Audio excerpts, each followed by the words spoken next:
Warm greetings, everyone. My name is Lydia Chibwe, and I'll be presenting on overcoming COVID-19 challenges to the education of the youth, specifically young women. So as we all know, COVID-19 caused disruptions to all sectors of the society, including the education sector. This is because the virus that causes COVID-19 is mainly transmitted through droplets, which are generated when an infected person coughs, sneezes, or exhales. So one can be infected by breathing in the virus if they are within close proximity of someone who has COVID-19, or by touching a contaminated surface and then the eyes, the nose, or the mouth. So this has led to lockdown worldwide as a necessary non-pharmaceutical measure against the spread of the virus, since cure has not yet been found. So as a result, disruptions of education due to temporary closure of schools in many countries, including here in South Africa, have been observed. So this presentation discusses the impact of COVID-19 on the education of the youth generally, and put much emphasis or much focus on the education of the girl child. This is because they already face barriers in accessing education, and these barriers are caused by factors such as poverty, cultural norms and practices, whereby in some societies, mostly remote societies, parents do not see the importance of placing resources in the education of a girl child. The other factors also include poor infrastructure. In some cases, in some societies, there are no infrastructures that can be used as schools.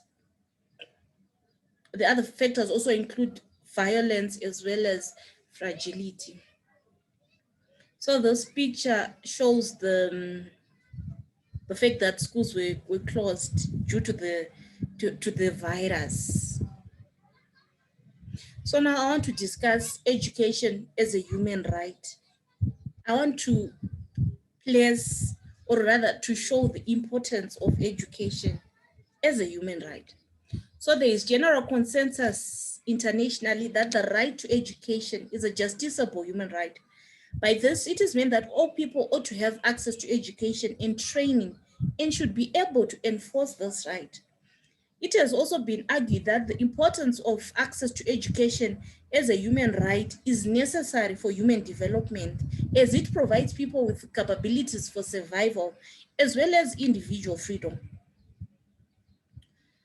Article 26 of the Universal Declaration of Human Rights states that everyone has a right to education.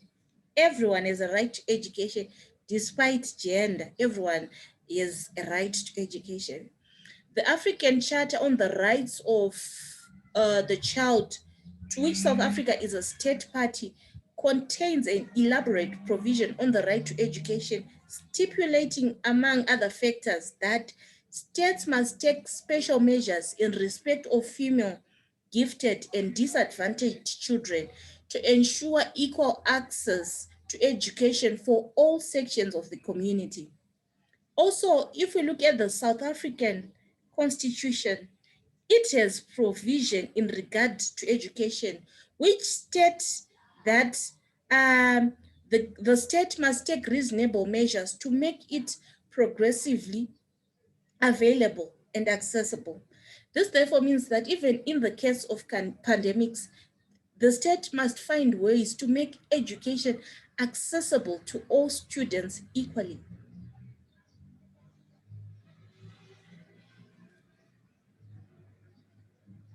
And then now I will move on to discuss the impacts of COVID-19 on education generally.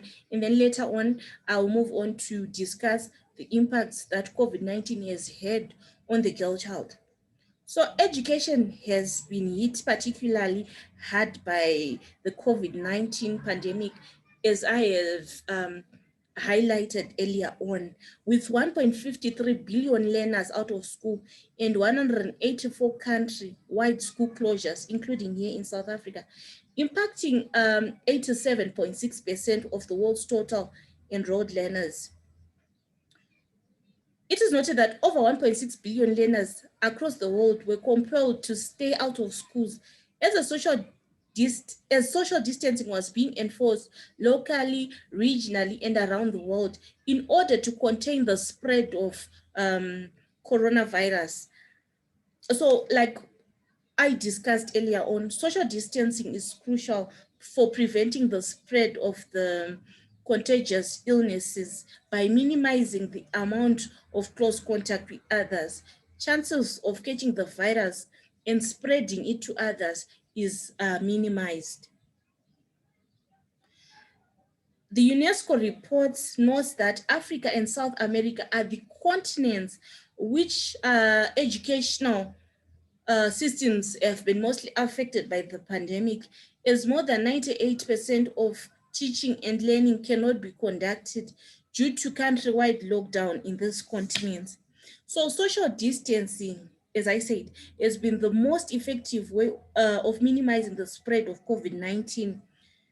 The effective implementation of social distancing demands that schools be closed for as long as each government is certain that the pandemic has been curtailed enough for the safety of learners and teachers.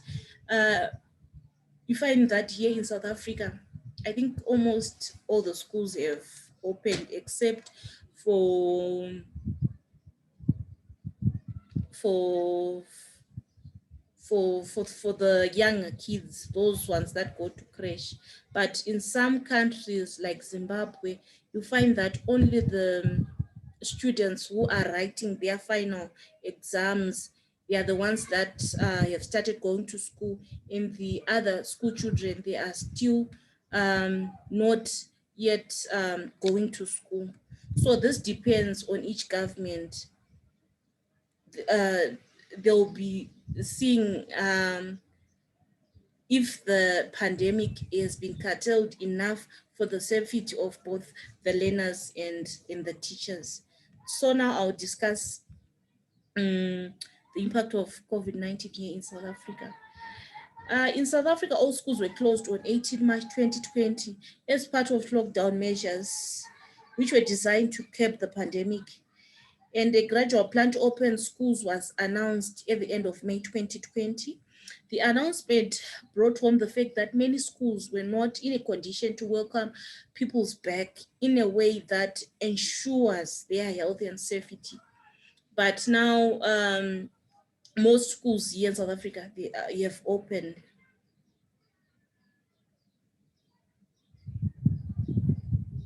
But in other countries, like I said earlier on, schools have not yet opened. So this meant that many students could not return to their classrooms, which can result, or which has resulted to both temporary and permanent damage to the education system. The temporary damage includes disruption of the curriculum, which could take a long time to be recovered, while the permanent damage includes the fact that some learners, especially young girls and women, may never return to school even when the disease outbreak has ended. Now I'll discuss the impacts of COVID-19 on girls. It is envisaged that the education of an African girl child would be the most affected post-COVID-19 era due to economic and technological backwardness of most African countries. According to UNESCO, it estimates that 130 million girls between the age of 6 and 17 are out of school, and 15 million girls of primary school age, half of them in sub-Saharan Africa, who never enter a classroom. This is due to the factors that I have earlier on discussed. The factors such as the cultural norms, the the wars and the fragility which happen within the African continent. So poverty remains the most important factor for determining whether a girl can access an education. And COVID-19 is worsening the rate of poverty in Africa, meaning more young girls' education will be affected. COVID-19 additionally forced 743 million girls out of schools in 185 countries, which means that there'll be rising dropout rates, which will disproportionately affect adolescent girls. And you find that research notes that parents who are living in poverty are likely to be poorly educated themselves and thus less able to support their children's educational development, especially female children. I've discussed the fact that due to poverty and cultural norms and beliefs, some parents may not see the importance of putting resources in the education of female children. And this particularly happens mostly in rural area settings. So this will only exacerbate gender gaps in education and lead to increased risk of sexual exploitation, early and unintended pregnancy, as well as child early and forced marriages.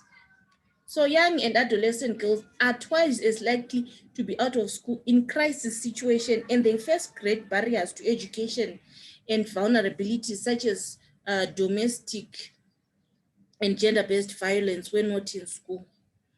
Violence against women tends to increase during every type of emergency, including epidemics.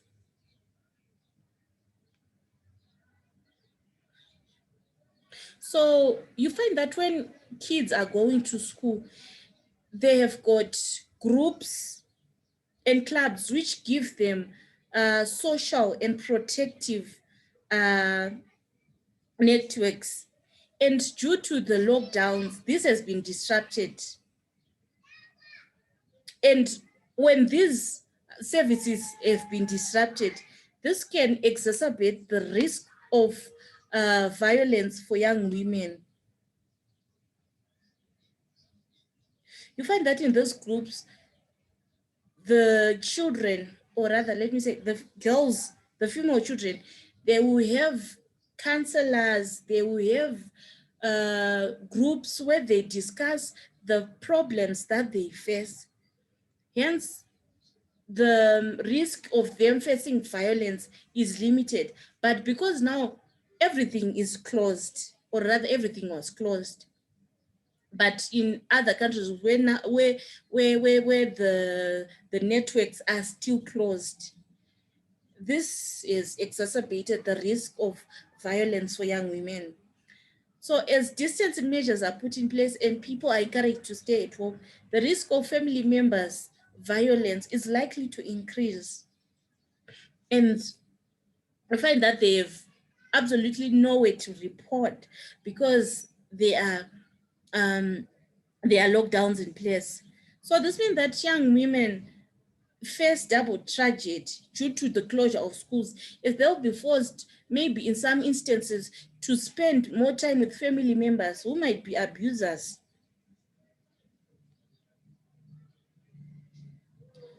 Now I will discuss the adopted and the suggested solutions.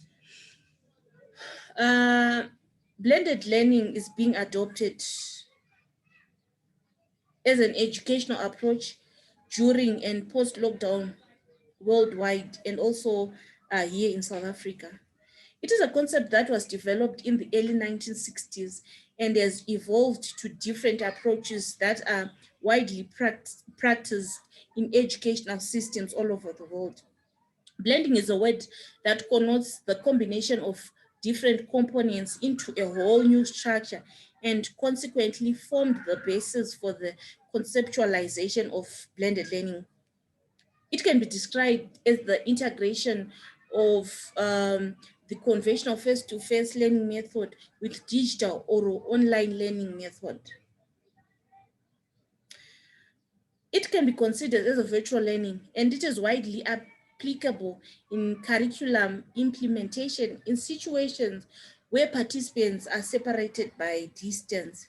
In virtual learning, educators can use computer-generated classrooms to teach learners with the use of online tools, enabling continuation of classes while government rules and regulation on social distancing are still being observed. However, teachers and learners must be properly trained on computer-based instruction before it can be effectively implemented as a teaching method. It must nevertheless be noted that rural and poor schools would not benefit much from this teaching method and would still be left behind due to poverty and backwardness in technology as stated above. Like I discussed earlier on, in most parts of Africa, or in most rural parts of Africa, even though some urban schools may also be affected with the lack of technology. You find most schools that are in rural areas, they did not benefit or they cannot benefit from this blended learning, which has been implemented in some instances. And in some instances in other countries, it has not been implemented. Why? Because there is lack of uh, computers and other gadgets that can enable virtual classes. In some cases, parental and family support has been implemented. This is important during the lockdown period. And the family must consciously and deliberately support children in completing a few hours of schoolwork. Like I said, at times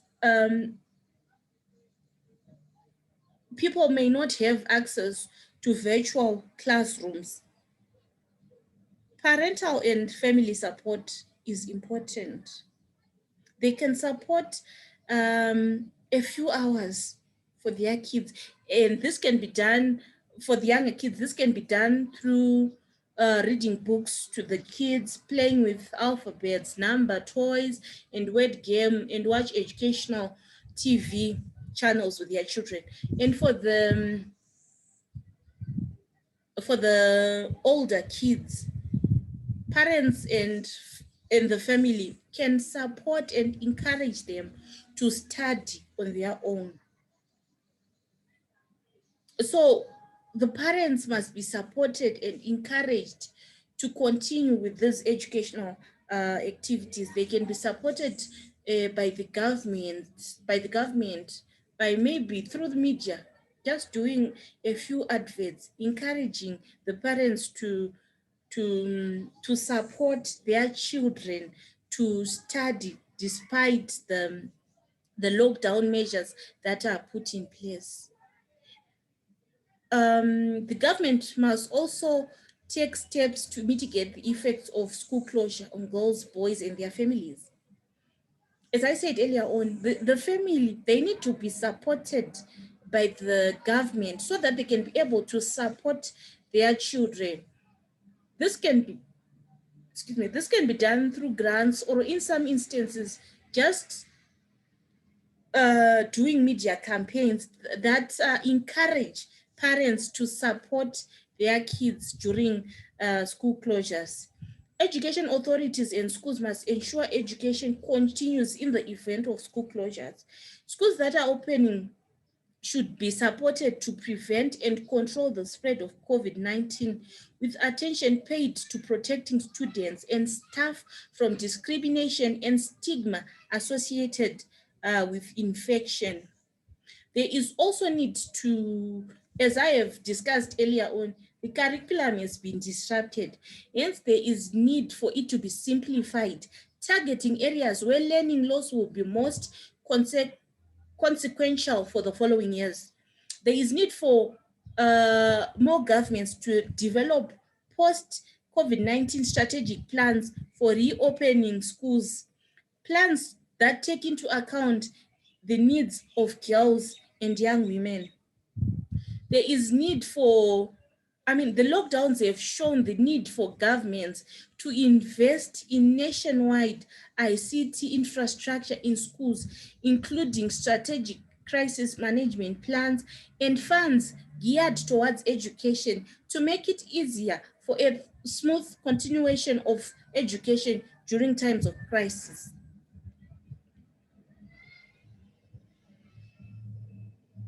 In concluding the presentation, as schools opens or reopens, school administrators and teachers should make sure young girls and young women are re-enrolling and returning back to the classroom.